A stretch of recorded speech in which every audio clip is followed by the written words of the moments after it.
Hello, everyone. My last discussion will be on Thomas E. Love, the founder and executive chairman of Love's Travel Stops and Country Stores, right here in my home state of Oklahoma. So, Tom Love has a special place amongst Oklahoma. You can't go very far without seeing a Love's Travel Stop. Headquartered in Oklahoma City, of course. Tom Love has recently passed away as of March of last year, 2023. So I thought it'd be really pertinent to kind of talk about his story, his entrepreneurial rise, how that came to be, just the details there. So he was born October 10th, 1937, in Oklahoma City, Oklahoma. Over the course of his young life, he attended boarding school. He dropped out of college twice before joining the Marine Corps. Stayed there for about 3 years, rose to the rank of corporal, came back and married his wife Judy December 26th of 1961. And he owned a restaurant or two, not anything too profitable. But 1964 became a big year for Tom Love. He noticed that there were abandoned gas stations, abandoned service stations throughout Oklahoma.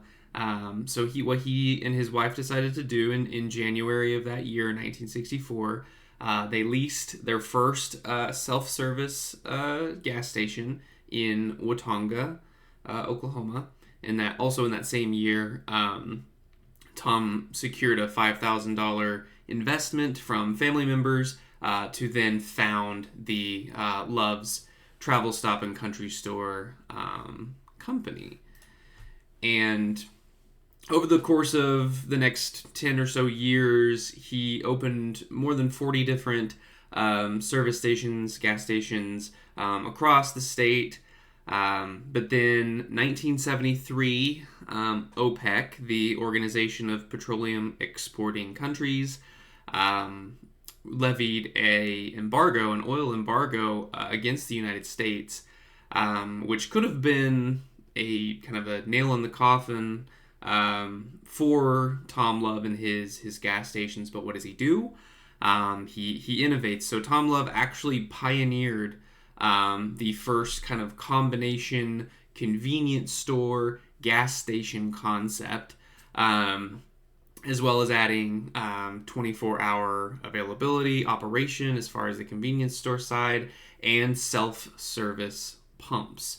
All of these things were very, very big, and this led to tremendous growth for the company.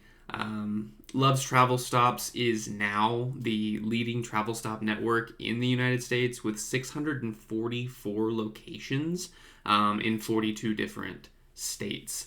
So odds are you've probably seen one before. And he was quoted in the Daily Oklahoman back in 2002 stating that he had decided that he wanted to be more than one commodity market, kind of speaking on the OPEC impact. And then he says, later he'd realized that they'd done the right thing and that the bottom line definitely shows. And on a more sentimental note, a more heartwarming note, I should say. He talking about his wife Judy. He was over the moon, big fan of his wife, and he openly admits when they first started out with this company, he wouldn't have been able to do it without her. He says when they got married, he couldn't even balance his own checkbook. She did all the books, all the payroll, covered all of the overdrafts, and he was super confident in her abilities, and she played a central role in the company for quite a long time. So that definitely needs to be said. Now, his legacy, of course, being an Oklahoman, it's very felt here. Headquartered here in Oklahoma City, I know I mentioned. As you see here, over $26 billion in revenue reported in 2023. He and his wife both, of course, before his passing, he and his wife both were estimated net worth of about 4 to 5 billion each. And of course, nowadays it's one of the largest scale, fully family owned companies left in the United States. His children still run it. His two sons co-CEO. But Tom, of course, with all of this wealth that he generated, really gave back to Oklahoma and the community. Raised more than $30 million for the Oklahoma Children's Miracle Network, you see there, as well as several other charities. And of course, his company's logo, through a partnership with the Oklahoma City Thunder, is featured as like an embroidered patch on the Thunder jerseys.